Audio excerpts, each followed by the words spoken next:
going on, Mr. Stark? Gonna do some extra credit here to prove these formulas with this angle here. And the first thing I'm gonna do actually is just draw a line, a dotted line, and make a little right angle here because we will need that. We need some sort of rectangle in order to complete and prove these formulas.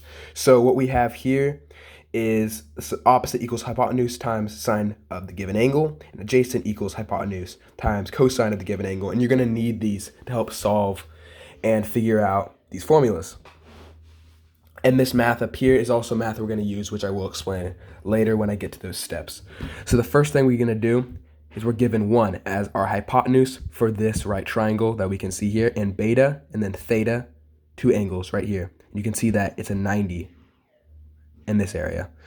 So in order to solve the adjacent of beta, that kind of looks like a B, it's a Greek letter, we need the hypotenuse, which is 1, times sine of the given angle. So that just becomes, that's actually opposite.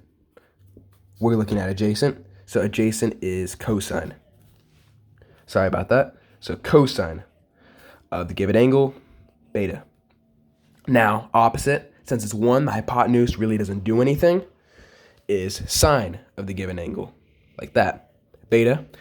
So now that we have this hypotenuse, we can figure out this angle down here for theta, or the other Greek letter, whatever it is.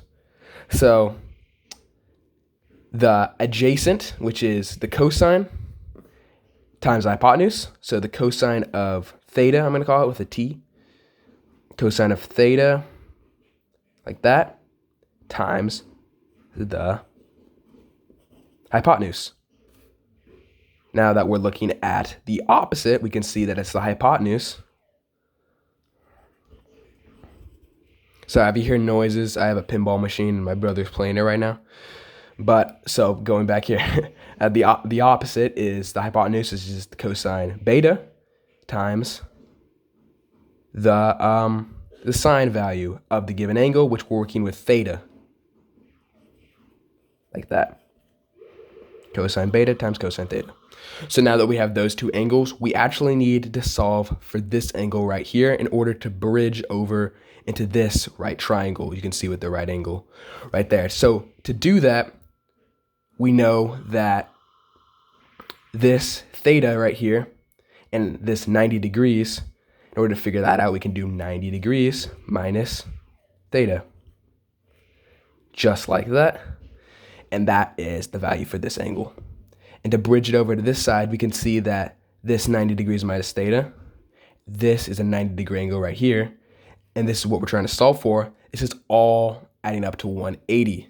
So using this math up here, we can see that 180 minus 90 minus theta right here, and then minus 90 again. So using some basic cancellation, we can see that these 90 degrees both cancel out. 90 minus 90 cancels out the 180. These two negatives make a positive, making this angle strictly only theta. So now that we have a reference angle and hypotenuse, we can figure out the values for these two. So going back to our little formulas here, we can see that the adjacent hypotenuse, sine beta, times the cosine, the given angle, which we determined to be theta, like that. Always have a hard time drawing these. I don't know yet how to draw them. And to do the opposite one, the hypotenuse, sine of beta, multiplied by the sine again of the given angle, theta. Just like that. So in order to do the next step, we need to figure out the next angle, which I actually used with this line right here. So to figure that out, we first need to figure out this angle down here. And we can see that we have beta and theta, these two angles. We can determine that, and this is a 90 degrees since it's a right triangle, it's a big right triangle, that it's 90 minus theta and minus beta.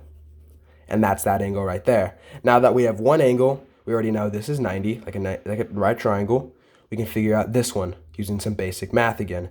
So since right triangles all add up to 180, we can do 180 minus this angle, all right there, minus 90, which is the right triangle part. So also using cancellation, 90 minus 90 cancels out 180, all right there. And we can visualize that the positives here, these negatives cancel out to make a positive. You can see right there. So we end up with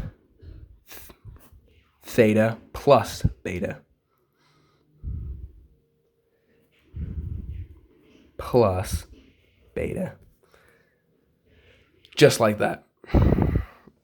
So once we have theta plus beta, which by the way is the angle.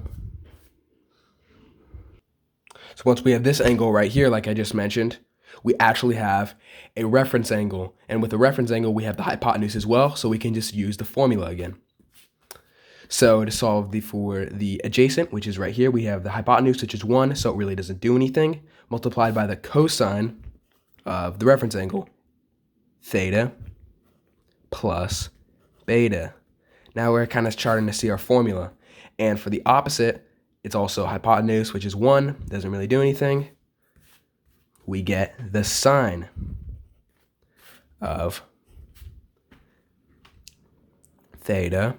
I don't know how to draw this. I don't know. Theta plus beta, just like that. And now we can use this rectangle to determine our formulas. So we can see that we'll start with cosine here. So cosine theta plus beta. In order to get that, we can look down. We have to look at the formulas now because that's what we're figuring out. Cosine theta plus beta, just like that. We can see that this is equal to this value down here, which is cosine theta times cosine beta, just like that, minus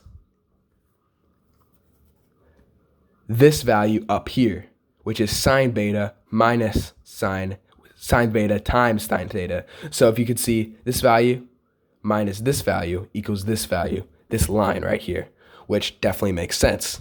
Now for the sine theta plus beta, which I think is a bit more simplistic, we can see that this side is equal to this side. And what is this side? Sine beta times cosine theta plus cosine beta times sine theta. This side is equal to this side. And that completely matches up with our formulas down here. So I hope you enjoyed that proof of our formulas. Thank you.